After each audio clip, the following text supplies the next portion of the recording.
Bom dia a todas e todos. Às 10 horas e 50 minutos do dia 11 de dezembro de 2019, reabrimos a 16ª audiência pública da Comissão de Educação com o tema Apresentação do Relatório Anual da Secretaria de Estado de Educação, SEDUC, em cumprimento do artigo 1º da Lei de Responsabilidade Educacional, Lei número 5451 de 2009, referente ao relatório do ano letivo 2018. Com a presença dos deputados Valdec Carneiro, das doutoras Beatriz Cunha e Samanta Oliveira, da Defensoria Pública do Estado do Rio de Janeiro, com os representantes do Fórum Estadual de Educação, Janaína Menezes, Leia Kutz, do diretor do CIEP 449 Brasil-França, professor Cícero Tawil, com representantes da Associação de Diretores das Escolas Públicas do Estado do Rio de Janeiro, sua presidenta, Tereza Cristina, secretária Michele Tani, com a presidência da UPES, com a Luciane Azevedo aqui representando, com a coordenação geral do Sindicato Estadual dos Profissionais da Educação, coordenador professor Gustavo Miranda, com a União Estadual dos Estudantes Secundaristas do Rio de Janeiro, representada pelo Igor Belinha, pela União Estadual dos Estudantes, pelo Gustavo Cunha, pela Associação dos Estudantes Secundaristas do Estado do Rio de Janeiro, o Dionísson Magalhães, e com o vice-presidente da UNE no Rio de Janeiro, Charles Ferreira. Cito a presença do deputado Renan Ferreirinha, do deputado Valdec Carneiro. E cito a ausência da Secretaria de Estado de Educação, né? A legislação da responsabilidade educacional é muito clara. Ela, seu artigo 1º diz: o Poder Executivo, através da Secretaria do Estado de Educação e da Fundação de Apoio à Escola Técnica do Estado do Rio de Janeiro, apresentará na Comissão de Educação da Assembleia Legislativa do Estado do Rio de Janeiro relatório anual que conterá os indicadores educacionais da rede pública estadual de educação básica e profissional após o término de cada ano letivo. A gente marcou essa audiência para hoje por solicitação da Secretaria de Estado de Educação. Algumas das entidades chegaram a ser convocadas na semana passada. A Secretaria de Estado de Educação chegou a nos encaminhar o nome dos representantes que fariam parte da audiência, chegou a nos encaminhar a apresentação, mas, infelizmente, até agora se fez ausente, descumprindo a lei. Os indicadores educacionais a serem discutidos nessa audiência, a que o artigo 1º faz referência, são alfabetização, taxa de analfabetismo dos alunos com faixa etária de 6 a 14 anos, taxa de analfabetismo dos alunos com faixa etária entre 15 e 18 anos, taxa de analfabetismo dos alunos com faixa etária a partir dos 19 anos, matrícula e evasão escolar, número de alunos matriculados, índice de evasão escolar, número de vagas ociosas por nível de escolaridade, taxa de distorção idade-ano, e com relação aos docentes, número total de professores, número de professores em contrato temporário, número de professores com pós-graduação lato sensu, em percentual, número de professores com mestrado, número de professores com doutorado e remuneração modal média, piso e teto salarial dos professores por nível de ensino. Programas. Relacionar os programas de valorização e capacitação docente desenvolvidos para professores da rede pública estadual. Relacionar os programas realizados em parceria com as iniciativas pública e privada. Rendimento escolar. Índice de aprovação e reprovação em razão do rendimento escolar. Índice de reprovação por faltas às atividades escolares. Infraestrutura. Relacionar o número total de escolas da rede pública de ensino e o número total de salas de aula em efetiva utilização. Relacionar o total de escolas com necessidade de recuperação da rede física, de acordo com os padrões básicos construtivos, com o respectivo número de salas de aula. Relacionar o total de escolas recuperadas com o número de salas de aulas nas suas instalações físicas, de acordo com os padrões básicos construtivos. Relacionar as escolas com laboratório de informática. Relacionar as escolas com biblioteca. Relacionar as escolas com quadro poliesportivas cobertas e descobertas. Relacionar as escolas com laboratório de ciências. Relacionar atividades extracurriculares regulares com dança, música, instrumentos, artesanato e educação ambiental. Artigo 3º. Além dos indicadores previstos no artigo 2º desta lei, a Fundação de Apoio à Escola Técnica do Estado do Rio de Janeiro deverá apresentar em seus relatórios os seguintes indicadores. O encontro com a Fundação de Amparo à Escola Técnica, agendado para outra data. Quarto, o Conselho Estadual de Educação encaminhará à Comissão de Educação da Assembleia Legislativa relatório anual de suas atividades.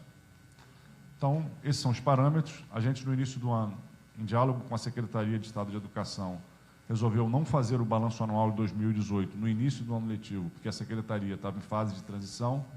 A gente optou por fazer ao término do ano, para a Secretaria apresentasse os dados relativos a 2018 e as ações desenvolvidas ao longo de 2019 e planejadas para 2020 para enfrentar o diagnóstico que a nova gestão que se iniciava enfrentou.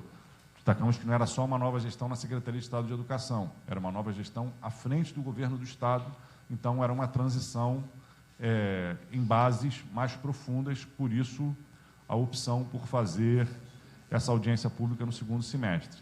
Nós havíamos agendado anteriormente e a Secretaria de Estado de Educação solicitou que a gente adiasse para essa data do dia de hoje, para que pudessem se fazer presentes com todas as informações.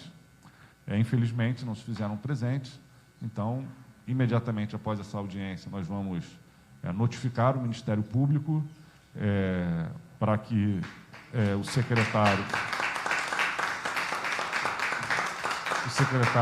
responda formalmente pelo descumprimento da lei e vamos chamar uma reunião da Comissão de Educação para definir, medidas a tomar e a possível convocação do secretário, embora a gente entenda que, por força da lei, a gente não tenha nem necessidade de convocar, uma vez que a lei já expressa a necessidade de participação da Secretaria. Senhor presidente.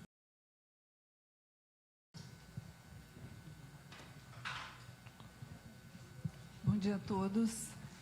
Agradeço as boas-vindas e gostaria de dizer que me preocupa muito, não é, a questão da não apresentação dos indicadores educacionais do Rio de Janeiro. Por que disso? Os deputados até já apresentaram, mas a apresentação desses indicadores, ela resultará na reorientação do planejamento da Secretaria de Estado de Educação. É isso que esperamos, que esses indicadores sirvam de diretriz para a reorientação desse planejamento futuro. O que vem acontecendo com o Rio de Janeiro? Eu trabalho com estatísticas educacionais também. E eu tenho observado que os indicadores do Rio de Janeiro, eles são assustadores. Por exemplo, muito interessante observar que as matrículas no ensino médio do Rio de Janeiro vêm diminuindo nos últimos anos. O Rio de Janeiro não atingiu a universalização do ensino médio e vem diminuindo o número de matrículas. Como é que pode isso? Não é? Ao mesmo tempo que a gente vê que houve a municipalização do ensino fundamental. Era para esse ensino médio ter aumentado em termos de atendimento, e isso não vem acontecendo. O Rio de Janeiro está em primeiro lugar no índice de privatização da educação, entre todos os estados do país. Participei de uma banca recentemente no IBGE e mostra isso, o avanço da privatização no Rio de Janeiro. E está avançando, gente, em todas as etapas da educação básica. Não é só no ensino médio, não é só no ensino fundamental, não é só na educação infantil, é todas as etapas. Isto é assustador, né? Em termos de docente, os colegas estavam falando, o número de docentes vem diminuindo, não é? Eu fico me perguntando, não é, o que está acontecendo, não é, com o Rio de Janeiro nos últimos anos. E assim, não basta chegar aqui e apresentar os resultados deste ano exclusivamente. A gente precisa perceber a evolução temporal, ou melhor, a involução temporal, o que está acontecendo nos últimos anos com as matrículas do ensino médio, com o número de docentes, com as taxas de alfabetização, porque assim a gente tem uma melhor percepção do que está acontecendo em termos educacionais do Rio de Janeiro. E ainda, outra questão que nos assusta muito. O Rio de Janeiro, nos últimos 3 anos, não vem cumprindo a vinculação constitucional de recursos para a educação. Eu vi esses dados numa apresentação de uma pessoa que defendeu uma dissertação de mestrado que trabalha no Tribunal de Contas do Rio de Janeiro. Ou seja, o Rio de Janeiro não está cumprindo os 25% mínimos, não é, que tem que investir, da arrecadação de impostos, que tem que investir em educação. Quando a gente conjuga as coisas, não é? O baixo investimento, aliás, o não cumprimento do artigo 212 da Constituição Federal de 1988. Ele não está cumprindo o artigo 212. Quando a gente conjuga o não cumprimento com os resultados das estatísticas educacionais, não é? A gente entende o porquê do que está acontecendo. Relativamente... Então, eu considero particularmente, até me desculpe se eu estiver sendo um pouco contundente, que a não presença da Secretaria de Estado de Educação aqui para apresentar as estatísticas educacionais, os indicadores educacionais associados à Lei de Responsabilidade Educacional, se constitui em uma irresponsabilidade educacional da Secretaria de Estado de Educação, né, que eu não esperava ver, né, aqui hoje, né?